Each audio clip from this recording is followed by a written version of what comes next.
தன்மை செயல்பாடு எல்லாத்தையும் கடவுள் பார்த்தா. நீ ஏன் தேடுற? தோகமா எத்தனை நாட்கள் தேடிக் கொண்டிருக்கிறாய்? எத்தனை நாட்கள் வாழ்க்கையில் அலைந்து கொண்டிருக்கின்ற இயேசு காணவில்லை என்று சொல்லி அதிகாலை இருட்டோடு இயேசு பார்க்கின்ற உணர்வோடு உன் செய்கை இருக்கும் என்று சொன்னார். உன் செய்கைக்கு தக்க பலனை இயேசுவானவர் தருவார். இயேசு வாழ்வை அடையாளப்படுத்தும் வயல்வெளி. அங்க இயேசுவானவர் சொல்லுமா, வயல்வெளியை அடையாளப்படுத்துகிறார். ரூத் சம்பவத்தில் நாம் இப்படியாக படிக்கின்றோம். 2ஆம் அதிகாரம் 7வது வசனத்தை வாசியுங்க.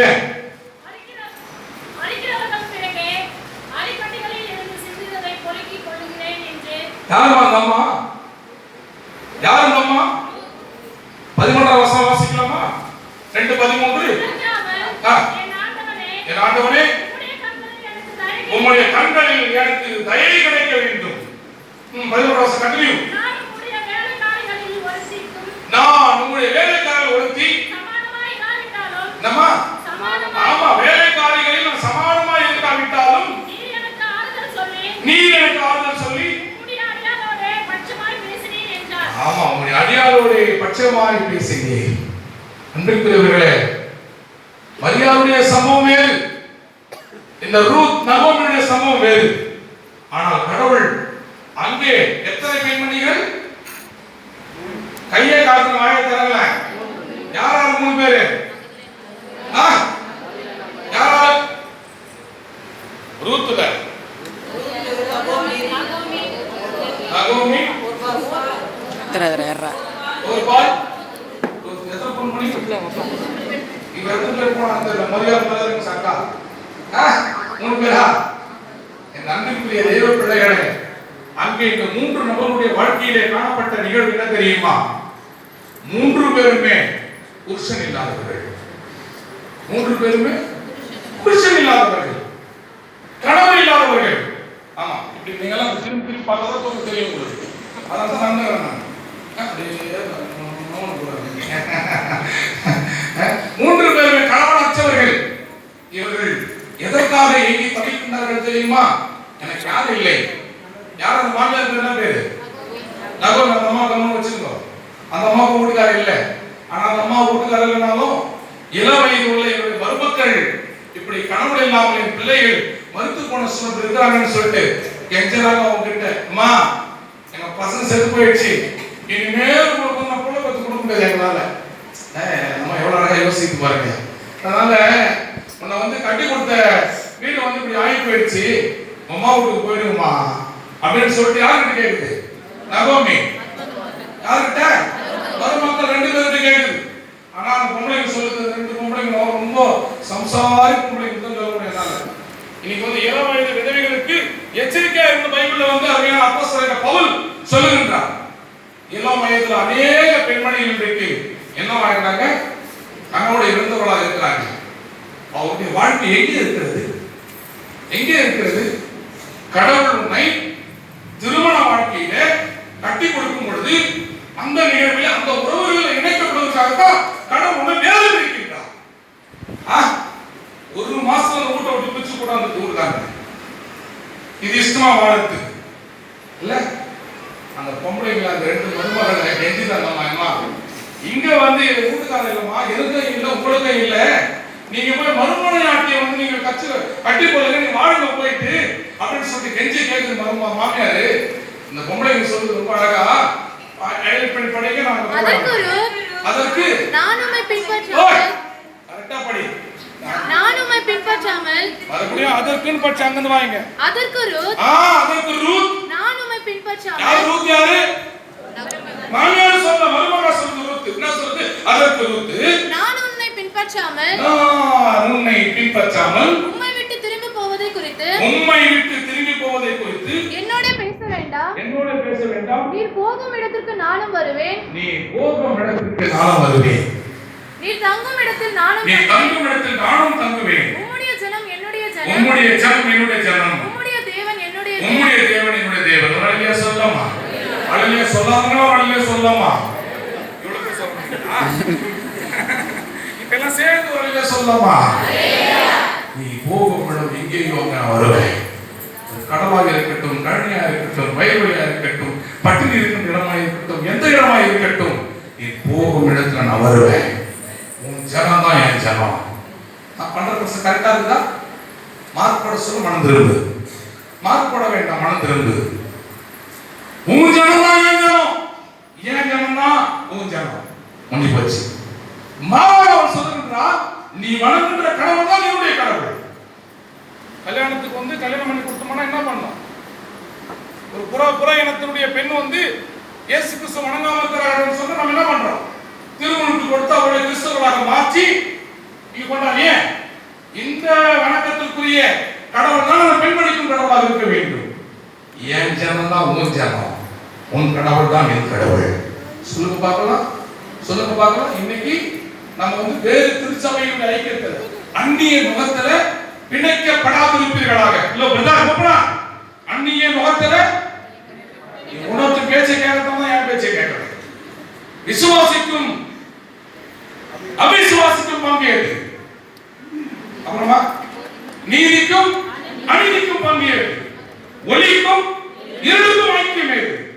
இன்னைக்கு சரியா அந்த பிரச்சனை கேட்கல. கேட்கும் வாழ்க்கையில் நடைமுறையிலே மாறுகின்றார். காரணம் என்னன்னு சொன்னா, இங்க வந்து பரிசுத்தம் யாருன்னா கையை கட்டு போய் வான்கொடை வந்துச்சு. ஒரு பேர் சொன்னா அவங்க தூக்க மாட்டோம். நீ 3ஆம் நாள் உயிரோடு எழுதுன்னு தெரியாது. அந்த தைரியம் எனக்கு சொல்லி அமைச்சிருக்கு. பயமா இருக்கு பேரை சொல்றது. ஒருத்தர் வந்து பரிசுத்தமா இருக்கிறான், அந்த பரிசுத்தமான வாழ்க்கையில இங்கே இருக்கிறான்.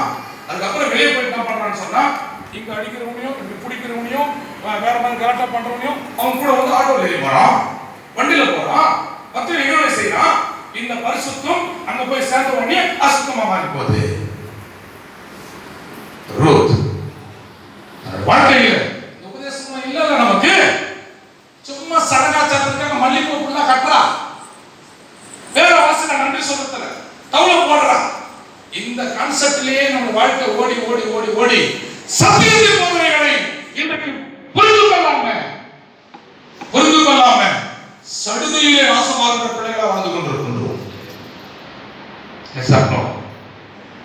சத்தியம் அவசியம், உயிர்த்தெழுதல் அவசியம், இயேசு வாழ்க்கை அவசியம்.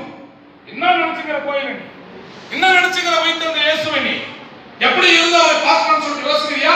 உன்னால பார்க்க முடியாது. உன் செய்கைக்கு தக்க பலனை இயேசு கொடுக்கிறார். நீ இப்படி புடிச்சிட்டு அப்படி போட்டு வாயோட கழுவிக்கு உள்ள வந்தா உன் இயேசு கொடுக்கிற பலனை உன்னால அடைய முடியுமா? முடியாது, முடியாது. செய்கை, உன் செயல்பாடுகள், உன் சிந்தனைகள், உன் பேச்சுக்கள், உன் நடவடிக்கைகள் கிறிஸ்து இயேசுவில் இருந்த சிந்தையை போல இருக்க வேண்டும். பிலிப்பியர் 2ஆம் அதிகாரம் தானே, கிறிஸ்து இயேசுவில் இருந்த சிந்தையே உங்களிலும் இருக்க கடவுள். உன் செய்கை அந்த சிந்தனை இருக்கும். போட்டிங்கோ, பரமிங்கோ, சண்டைங்கோ, வைராக்கியங்கோ இதெல்லாம் கோயில் இல்லாம போகணும்னு சொன்னா, அன்னை மரியாதை போல உன் வாழ்க்கை அர்ப்பணிக்கப்பட்ட வாழ்க்கையா இருக்கும் பொழுது ரூத்துடைய வாழ்க்கையை உன் ஜனம் தான் என் ஜனம், என் ஜனம் தான் உன் ஜனம். அல்லேலூயா. எத்தனை பேர் இன்னைக்கு குடும்ப வாழ்க்கையில இனி எல்லாரும் ஒரே தாயின் பிள்ளைகளாய், இந்த கோயில நான் என்ன சொன்னேன், இந்த கருவறையில எல்லாம் ஒன்னா கலக்கணும். சண்டை போட்டு வைத்து பீசினாலே வருவோம். அந்த கருவறையில் இருக்கின்ற ஒரு குழந்தையாகட்டும், 2 குழந்தையாகட்டும், 2 பேர் ஆகட்டும், 3 பேர் ஆகட்டும், ஒரே ஒரு தாய்க்கு 9 கூட வந்துச்சான். இல்ல இங்க ஒரு வெளிநாட்டுல இல்லையா பேப்பர்ல பார்த்து 5 வருஷத்துக்கு முன்னாடி 9 பிள்ளைகள் ஒரே வயிற்றுல. அது எப்படி இருக்கும்? ஒன்னு கூத்துக்கணும், ஒன்னு கை பிடிச்சிக்கின்னு, ஒன்னோட பணிகளாக இருந்திருக்கோம். இந்த கருவறையில் அப்படிதான் நீ வந்து ஆவியின் கனிகளாக அமர்ந்து கொண்டிருக்கின்றாய். கருவறை விட்டு வெளியே போகும்பொழுது ரத்த பாசம், ரத்த உணர்வு, ஒருவருக்கு ஒரு பற்று இருக்கமா இருக்கக்கூடாதா? அந்த கருவறையில் இருக்கும் பொழுது இந்த தாயினுடைய பிள்ளைதான் முதல் பிறக்கிறோம், 2வது பிறக்கிற பிள்ளையும் அந்த தாயினுடைய பிள்ளை தான். இல்ல உன்னை தாயின் பிள்ளை சொல்ல முடியுமா? அப்போ உன் ஜனம் தான் என் ஜனம், உன் கடவுள் தான் என் கடவுள் என்கிற கூட்டமைப்பில், கருவறையின் ஆலயத்தில் அமர்ந்து கொண்டிருக்கிற கூட்டமைப்பின் உறவில வாழ வேண்டும். அதுதான் செய்திக்கு தக்கதான பலன். ஒரே தலைப்பு வாங்க அதான் சொல்லிட்டு நான் நேரம் ஆகிட்டேன் அப்படின்னு செய்தி ஆழமாக ஆணித்தரமாக கேட்டு நாம் அர்ப்பணிக்க அழைக்கப்படுகின்றோம். இன்னைக்கு யாருக்கு அழைப்பு போயிட்டு இருக்கிற? உனக்கே ஒரு குடும்பம் கொடுக்கப்பட்டிருக்கின்றது. தங்கச்சி, உனக்குன்னு ஒரு குடும்பம். கை ரெண்டு ரூபாய் இருக்கும், விட்டுருவாங்க போல கையை. உனக்குன்னு ஒரு குடும்பம். அந்த குடும்பத்தின் தெய்வ வணக்கம் தான் உனக்கு வணக்கமாக இருக்க வேண்டும். அந்த அந்த குடும்பத்தினுடைய வழக்கங்கள் தான் உனக்கு வழக்கமாக அமைய வேண்டும். அந்த குடும்பத்தின் பண்பாடு தான் உனக்கு வழக்கமாக அமைய வேண்டும். அந்த குடும்பத்தின் நிகழ்வை செய்யாமல் தனியா வந்து போயிட்டு வணங்கினீங்கன்னா இந்த வணக்கத்திற்கு இணையான வணக்கம் அது ரொம்ப அசிங்கமான வணக்கம். தெரிவிக்க முதல்ல. அதனாலதான் நான் சொல்றேன், நான் உங்கள் வீட்டாரங்க வேண்டாம் கர்த்தரையே சேவிப்போம். யோசுவா வாழ்க்கையில யோசுவா எந்த தெய்வத்தை வணங்கினாரோ அதே தெய்வத்தை அவங்க துணைவியா வணங்கினாங்க, அவங்க பிள்ளைங்க வணங்கினாங்க. இன்னைக்கு வந்து பொண்டாட்டி வந்து சிஎஸ் கோயிலுக்கு போது கூட்டுக்காரத்து பெந்தகாசு கோயில் போய்கிறார். எங்க போறாரோ ஆவடி போஸ்ட் கத்து போய்கிறார். ஆர்டிசியா என்ன என்ன நடைமுறை? கடவுளுடைய தன்மையை உன் ஜனம் தான் என் ஜனம், உன் கடவுள் தான் என் கடவுள். இல்லையே என் வீட்டுக்கார அங்கேயும் வேஷம் தான் வணங்குறாரு. நீ போ போடணும். குடும்ப கான்செப்ட், குடும்ப உறவு அதை அதை அதை வலியுறுத்துவதற்காகத்தான், அதை நீங்கள் புரிந்து கொள்வதற்காகத்தான் 40 நாட்களும் குடும்பமாக வருகிறவர்களை கனப்படுத்துகின்ற கோயிலுக்கு போய் கூட்டம் 10,000 நடத்தலாம். போங்க போக முடியுமா? இல்லைக்கோ கோத்து போய் கொடுத்தேன். குடும்ப ஐக்கியம், என் கடவுள் உன் கடவுள், என் ஜனம் என் ஜனம். அப்படிப்பட்ட உறவின் அடிப்படையில் கடவுளுடைய செய்திக்கு தக்க பலனை அங்கே பெற்றுக்கொள்ள முடியாது. ரூத் அந்த வாழ்க்கையில கெஞ்சி குரல் எழுப்பும் பொழுது அந்த அம்மா மாமியாருடைய உள்ளம் அப்படி உருகிடுச்சு. இல்ல மெல்லினே என்ன தாயா உருக மாட்டேங்குது அப்படின்ற மாதிரி மாமியாருக்கு உதாரணத்துக்கு சும்மா உங்களுக்கெல்லாம் ஒரு அட்வைஸ் நான் பண்றேன் அப்படின்னு சொன்னா அட்வைஸ் எடுத்து கரெக்டா இருக்கணும். சரிங்களா? மாமியார் உள்ள உருகிற மாதிரி மருமகன் நடந்துக்கணும். அந்த பொண்ணு எவ்வளோ சொல்லிட்டு போறான். ஒரு சிலர் கல்யாணம் பண்ணிக்கணும் மாசத்துல எத்தனை நாள்? 31 நாள். 5 நாள் புருஷன் கொடுக்குறாங்க, 25 நாள் அம்மா கொடுக்குறாங்க. அங்க எல்லாம் வணங்குறாங்களோ எனக்கு ஒண்ணுமே புரியல. இங்க வீட்டுக்காரங்க கூட நீ வந்து இருக்கிற நாட்கள் கம்மியாகுது, அம்மா வீட்டுல இருக்கிற நாள் வந்து அதிகமாகுது. ஒன்னு சொல்ற சுத்தி துணியை பஸ் 580 அப்படியா? அன்பிற்குரியவர்களே, என்ன கஷ்டம், என்ன சிந்தனை, சூழ்நிலாத தன்மைகள், வறுமையான காரியங்கள் அவர்களுக்கு இருக்கும் பொழுது அந்த மாமியாருடைய பசி ஆற்றும்படியாய் ரூத் தன்னுடைய வாழ்க்கையில என்ன பண்ணா தெரியுமா? வயல்வெளியில கதிர் பொறுக்க போனாங்க. கதிர் பொறுக்கி அதுல இருந்து ஏதாவது கிடைச்சனா மாமியாரோ மருமகனோ சாப்பிடலான்னு நம்ம தெரிஞ்சுக்கோ. அவங்க மட்டும் ஒரு ஆள் தனியா தோன்றது கிடையாது. சமத்துவத்தின் வாழ்க்கை. அன்பிற்குரியவர்களே, எக்ஸாம்பிள் பெருசு இது. உங்களுடைய வாழ்க்கையில அங்கே அர்ப்பணிப்பின் மூலமாய் கடவுள் அங்கே ஒரு மலவாங்கனை மறுவாழ்வுக்காக நிறுத்தி கொடுக்கின்றார். அதுவும் சாதாரண நாள் இல்ல, சாதாரண நாள் இல்ல. அவர் ஆள் இருந்தவர் ராஜாவாக இல்ல, ஒரு அந்தஸ்து வாழ்ந்தவராக இல்ல, எல்லாவற்றையும் உடையவராக ஒரு முதலாளியின் தன்மையில் இருக்கின்ற ஒரு நபரை திரும்பவும் கடவுள் காட்டுகின்றார்.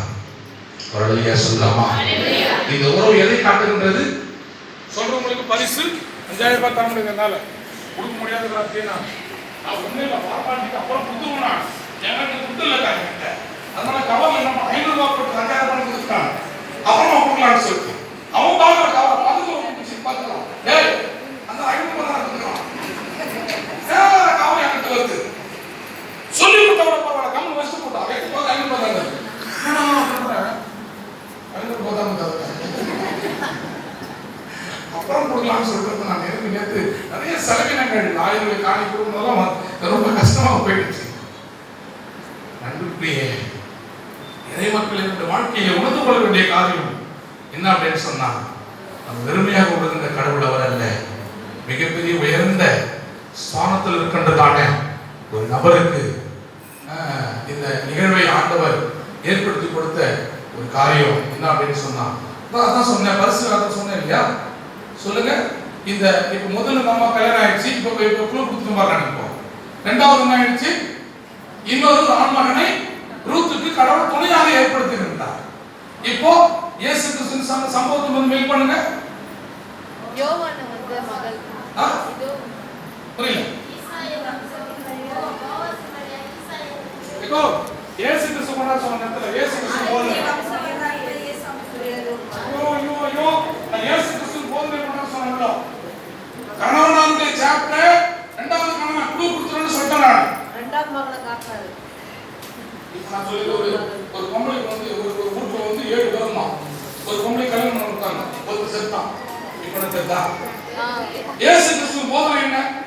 இயேசு கிறிஸ்து வந்து ரெண்டாவது மக்களுக்கு காட்டி கொடுக்கிறது என்ன சொல்றான்னு சொன்னா, ஒரு பொண்ணு வந்து ஒருத்தன் கல்யாணம் பண்ணிக்கிறா, அந்த வீட்டுக்காரன் செத்து போயிடுறான். ரெண்டாவது அவன் தம்பி என்ன பண்றாங்க, கல்யாணம் பண்றாங்க, அவனும் செத்து போடுறான். இப்போ மறுவாழ்வு இருக்குதா இல்லையா இடத்துல, இப்போ மறு திருமணம் இருக்குதா இல்லையா இடத்துல, இப்போ நான் சொல்றது புரியுதுங்களா? இந்த சம்பவம் தான் இந்த ரூத் புத்தகத்துல. ஆனா இயேசு கிறிஸ்துவின் சம்பவத்தை வந்து கல்யாணம் உயிரோடு இருக்கிற வரைக்கும் ஒருத்தருக்கு ஒத்திதான். இயேசு கிறிஸ்து உலகத்தில் வருவதற்கு வந்த பிறகு அதுக்கு முன்னாடி வந்து 7, 8, 10, 100, 1000, 10,000 இருந்துச்சு, அது வேற. ஆனா இங்க மறுவாழ்வு ஏற்படுத்துகின்ற புதுவாழ்வு உண்டு பண்ணுகின்ற ஒரு நிகழ்வு எங்கே அமைந்தது? இங்கே ரூத்துடைய கணவனார் மரித்து போகின்றார். மரித்து போன அந்த கணவனாருடைய மனைவிக்கு புருஷனாக இன்னொரு மறுவாழ்வு. எதை குறிக்கிறதுன்னு சொன்னா, இயேசு சொல்வாருப்பா உயிர்த்தெழுந்து வரும்பொழுது நான் இல்லை, அங்கே கொள்முனையும் கொடுப்பனையும் கிடையாது, உறவுகள் கிடையாது. அப்போ கடவுள் உன்னுடைய செய்திக்கு தக்கதான ஒரு பலனை அங்கே கொடுக்கின்றார். எங்க கொடுக்கிறாரு? வயல்வெளியிலே கொடுக்கின்றார். அந்த வயல்வெளியின் ரகசியம் தான் இந்த இயேசுநாதனுடைய உயிர்த்தெழுதலுடைய கான்செப்ட். இன்னைக்கு மரியாள் தேடினால் மரியாளுக்கு யார் கிடைத்தது? இப்போ இந்த இடத்துல என்ன சொல்றேன்னு சொன்னா, அந்த அம்மாவா இருந்தாலும் சரி, இன்னொரு மரியா அக்காவா இருந்தாலும் சரி, இன்னொரு மரியா வந்து சித்தியா இருந்தாலும் சரி, மணவாளனாகிய கிறிஸ்து. நம்மவன் யாரு? நம்மவன் யாரு? மணவாளன். நம்மவன் யாரு? மணவாட்டி. நம்மவன் யாரு? கிறிஸ்து மணவாளன். மணவாளன் கர்த்தர் இயேசு வருகின்றாரே, மணவாட்டி சந்திக்க ஆயத்தம்தானா, மணவாளன் கர்த்தர் இயேசு வருகின்றாரே, மணவாட்டி சந்திக்க ஆயத்தம்தானா, என் பிரியமே நீருவாரி எழுந்து வா, உன்னை சந்திக்கவே, என் பிரியமே நீருவாரி எழுந்து வா, உன்னை சந்திக்கவே, மணவாளன் கர்த்தர் இயேசு மணவாட்டி சந்திக்க ஆயத்தம்தானா. செய்திக்கு தக்க பலனை அங்கே அன்னை மரியாள் கடத்தில் போகும் பொழுது என்ன சிந்தனை, என்ன பேச்சு, என்ன நடைமுறை, செய்திக்கு தக்க பலனை அங்கே பெற்றுக்கொண்டு மணவாளனாகிய கிறிஸ்துவை பார்க்கின்ற ஒரு வாய்ப்பு இருந்தது. அன்புக்குரிய தேவச்சனமே, வயல்வெளியிலே போய் இல்ல வாழ்வை அடையாளப்படுத்தும் வயல்வெளி, அந்த வயல்வெளியில அந்த வாழ்வை அடையாளப்படுத்துகின்ற கிறிஸ்துவின் தன்மைகளை அன்னை மரியாள் பெற்றுக்கொண்டார். அந்த நிகழ்வை தான் பணியர் பெண்ணுக்காக சுட்டி காட்டினேன். அங்கே மணவாளனை உடையவளாக ரூத் காணப்பட்டார். நிலை நிற்கின்ற வாழ்வை, நிம்மதியான ஒரு வாழ்க்கையை, மகிழ்ச்சி தருகின்ற வாழ்வை அங்கே ரூத் பெற்றுக்கொண்டார். இங்கே மணவாளனாக கிறிஸ்துவை பெற்றுக்கொண்ட அன்னை மரியாள் சும்மா இல்லை, சும்மா சாப்பிட்டு முடிச்சிடலாம், 11 நிறுத்தி விடுகின்றேன். சந்தோஷமா தூக்கு கலைதான் இல்லை. இப்போ ஏது போன தூக்கு கலையிட்டோம். என்ன நடக்குது இங்கே, என்ன நடக்குது அப்படின்னு சொன்னா என்ன சொல்றது? நான் இப்போ இங்கே மரியாள் தன்னுடைய வாழ்க்கையில யாரா இருக்கட்டும் கிறிஸ்துவை பெற்றுக்கொண்டு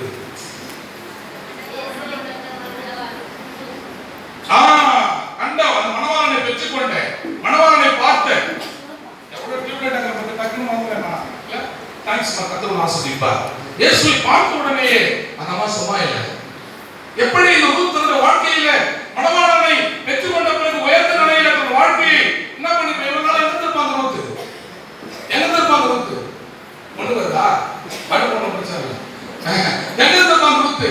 நான் வந்து கணவனை இழந்தவளா இருக்கிறேன்னு சொல்லிட்டு வெளியில போகணும், சோத்துக்காக தான் இவங்க முடியல, உடைய ஊனி கூறி உட்கார்ந்து கொண்டிருப்பான். ஆனால் நல்ல ஒரு வசதி வாய்ந்த ஒரு மணவாளனை பெற்ற பிறகு கணவனை பெற்ற பிறகு சும்மா இருப்பாங்களா? வாங்க போலாம் அடிமனுக்கு, வாங்க போலாம் சுத்தத்துக்கு, வாங்க போலாம் கூப்பிட்டு போல கூப்பிட மாட்டாங்களா? ரெண்டு பேரும் ஜாலியா போயிருப்பாங்க. இந்த மரியா அங்கே மணவாளனை பார்த்த இயேசுவை, உயிர்த்தெழுந்த இயேசுவை கண்ட உடனே சும்மா இல்லை, சும்மா இல்லை, அவருடைய ஆவியை பெற்று, அவருடைய தன்மைகளை பெற்று, அவருடைய செயல்பாடுகளை பெற்று ஓடுகின்றால் ஊருக்குள்ளே. வாங்க வாங்க, இங்க பாருங்க, மரித்த இயேசு உயிர்த்தெழுந்து விட்டாரு, வாங்க வாங்க. முதல் சுவிசேஷியாக, முதல் இயேசு கிறிஸ்து பிரதிபலிக்கின்ற ஒரு தன்மையுடைய ஒரு பெண்மணியாக அன்னை மரியா செயல்பட்டார். என்ன அர்த்தம்? நான் கடவுள் அல்ல, கடவுள் உயிர்த்தெழுந்தார். ஹலோ, டூரிஸ்டுக்காக மட்டும் பதிலாக நினைக்கு, மொட்டடிக்கு போகாத. நாலு நீ வந்து அந்த 3 தம்பியும் வந்தாங்கன்னு நினைக்கிறேன் கூட. வேலை 3 பேர் வந்து 2 பேரா? அதுலேயும் நீ கைவிட போயிட்டியா? 2 பேரும் நினைக்கிறேன். என் பையன் சின்ன குழந்தை இருக்கான் கூட, 2 உறவுகளை கூப்பிட்டு போனேன். போகும்போதே சொல்லி கூப்பிட்டு போனேன், வேளாங்கண்ணிக்கு போகிறோம், சும்மா டூரிஸ்டுக்காக சும்மா ஜாலியாக இருந்துட்டு சோறு சத்துவம் வாங்கி கொண்டு ஜாலியாக வரலாம் அப்படின்னு கூடுவாங்க. இந்த மொட்டை அடிக்கிறது, அந்த மாதிரி பேரறது, மூட்டி போட்டு போகிறது, இந்த கட்டெல்லாம் இருக்கக்கூடாது. முதல்ல சொல்லியே கூட்டுமாறு இடத்துல இப்படி சொல்லி கூட்டும் போயிட்டு சோறெல்லாம் ஆக்கி வச்சுட்டு 2 பேர் என்ன பண்ணுறாங்க, என் கூட வந்து என் சொந்தம். நான் வந்து குளிச்சுட்டு சோர்த்துக்கு முன்னாடி போயிட்டு போய் கோயிலை சுற்றிட்டு முடி போட்டு பிறந்து மண்ணெல்லாம் வந்து உடம்பு ஓட்டிக்கின்னு குளிச்சுட்டு மொட்டை ஸ்டேஜில் நிற்கா. செய்கிறது என்ன தெரியுமா? இடத்துல சிக்கன் பிரியாணி, நல்ல மீன் வறுவல் எல்லாம் சேர்த்து வச்சான். ஒன்று சாப்பிடுது, தூக்கி விசிறி போட்டு நீயே வேணாம், பக்தியை வேணாம், உரம் வேணாம் போடான்னு சொல்லிட்டு என் பையனை மட்டும் கூப்பிட்டு பசி ஓட்டுறான். என் வயிறாக்கிட்டு பாருங்களேன், அப்படியே அழகா போகணும். என் பிள்ளை பாவம் சின்ன குழந்தை ஜாலியாக வந்தான் என் கூட சொன்னாங்க. அம்மா கூப்பிட்டு போகலாம், அவனை மட்டும் தான் கூப்பிட்டு கூட நான் சும்மா குழந்தைய வந்து நல்லா என்கரேஜ் பண்ணி நல்லா ஜாலியாக வச்சுக்கலான்னு சொல்லிட்டு பஸ்ஸில் ஏறி என் பிள்ளை என் கூட அழுது அப்படின்னா பா என் கூப்பிட்டு போய் இப்போ செல்லவும் வரலாம் அப்படின்னு சொல்லிட்டு வந்து பாரு, இன்னும் போல வேளாங்கண்ணி அந்த மாதிரி சொல்லிடுது. 5 மணி தப்புக்கு வேளாங்கண்ணி கொடுப்பான்னு சொல்லிட்டு வந்து எல்லாரும் காப்பாடுறான்.